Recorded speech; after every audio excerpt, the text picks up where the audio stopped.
emotional world, and so within the centre, and using this as a continuation of my inquiry, and involving yourself and building on the idea of not just action research but a living theory approach to action research, trying to get into the similar way of understanding throughout the profession, so trying to get a different, to transform the whole way in which knowledge creation is seen to be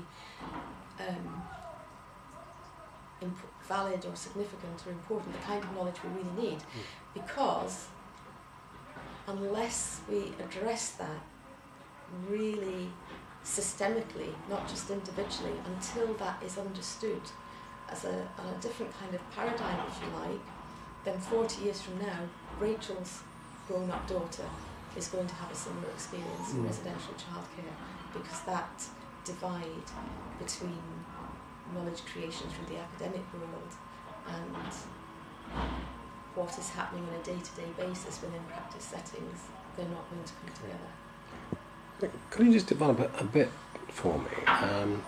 You know, when you say about the spiritual qualities, okay, now, I never get the kind of language quite right from your thesis, because it felt to me that part of your originality was bringing, in my language, a new living standard of judgment into the academy.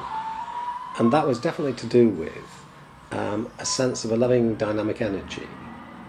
Now, I never quite get this, and it would be nice if you could just outline it again for me, because my understanding is that it was through the expression of a loving dynamic energy with what you were seeing as infinite creative possibilities that help you to develop and evolve a spiritual resilience.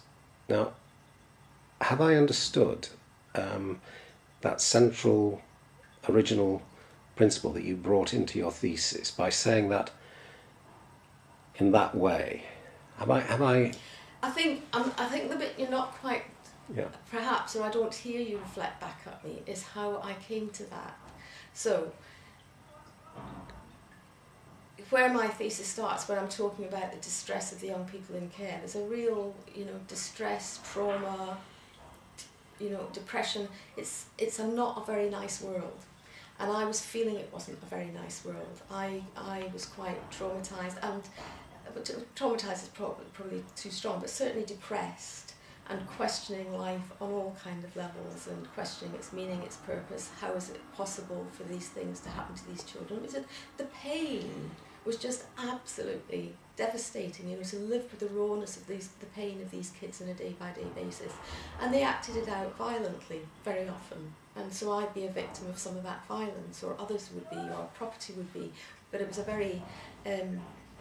very kind of destructive way of being. So it created all those questions. And life is difficult. It's tough for everybody. Life is a struggle. Mine was no different to most other people, and probably better than many, but it just raised all these questions. And then I had difficult life circumstances, which I talk about in my thesis, and the death of my partner.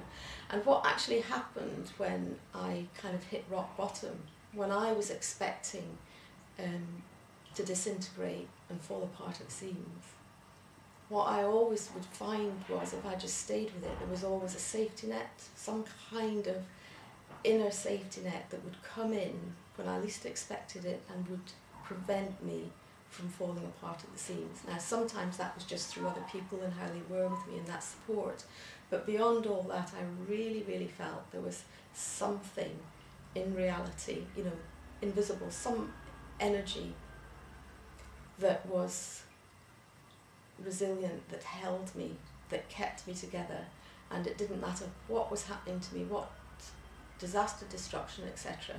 And I learned over time that if I just trusted that and stayed with it, that actually I would move through that period and something better would come. So for a while I just then let's make that a hypothesis. I'm not going to rationally reject this. This is an experience of mine. Let me accept that this is real. This is not just a figment of my imagination. There is some kind of energetic source that is resilient, that does underpin my reality, that if I allow it to do, will just give me the strength I need to move through this difficult time and move on to the next phase.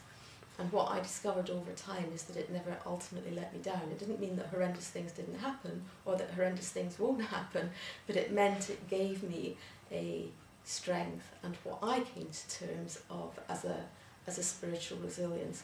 More than that, in good times, if I could trust that rather than be geared into external organisational structures or belief systems or what other people told me to do, if I could just trust that ultimate energy in myself, there would be lots of kinds of possibilities open up, and if I allowed them to take priority, and this is where the being true to my own self came to the fore really, I gave that experience of that loving dynamic energy priority, would follow where that went, and actually then it opened up all these possibilities. So that's where the limitless creative possibilities came, because I just found the more I trusted that, the more those opened up, and out of that whole process I began to believe my own experience, and experience from that came a kind of spiritual resilience, which means that it doesn't matter what situation I'm now in, I'm in a far stronger place, so I can,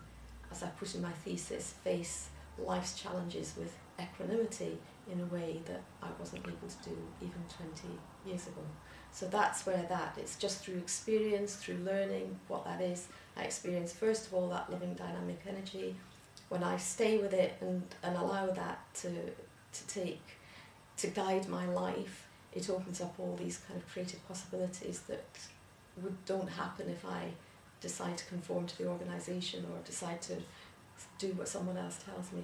And through that whole process I've gained a spiritual resilience, and the three together create my reality. Yeah, no, that's really clear, and you're right that I haven't quite got the understanding yet of the process, that I can articulate, I think, with significant meaning what you're meaning by that expression of loving dynamic energy with those infinite creative possibilities, and then with the spiritual resilience. So I'm now feeling pretty confident that I've got on the inside of that meaning.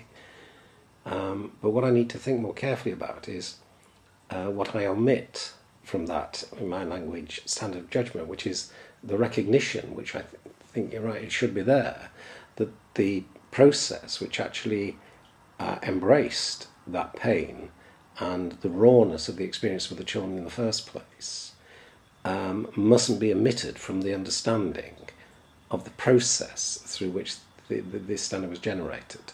That's right, and I also wanted to validate that. Okay. I know all kinds of people say, well, that's just you and mind over matter and all of that. But in my thesis, if you remember, I then go to Viktor Frankl, who wrote the book Man's Search for Meaning, because what I was saying is, all right, I've had some experiences, but they're not nearly as extreme as many people have had. I wonder if that experience of spiritual resilience would still be there if I was inflicted to the worst possible pain or torture. Now, I'm never going to be in that situation myself, but if you search the literature, you find examples of people who have, and one of the main examples I thought was Viktor Frankl, who spent years in a concentration camp and explored this very issue.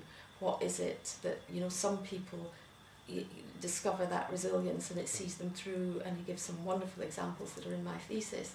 But he also says that people do have a choice, and there is something there to access if people choose to access it, but some people choose not to. And it's that option of choice that I find quite interesting, that even in the most extreme of situations, at the point of death in concentration camp, people are internally, that spiritual resilience, that quality is in there to access at that very extreme state, if people choose to access it. So it's there for people to access, but not everybody chooses to do so. And I just felt that was a kind of validation for my experience. What it said to me is, well, actually, Joan, it doesn't matter what situation you're faced with, that will still be there for you if you choose to access it. And this afternoon we've got the steering group for the centre,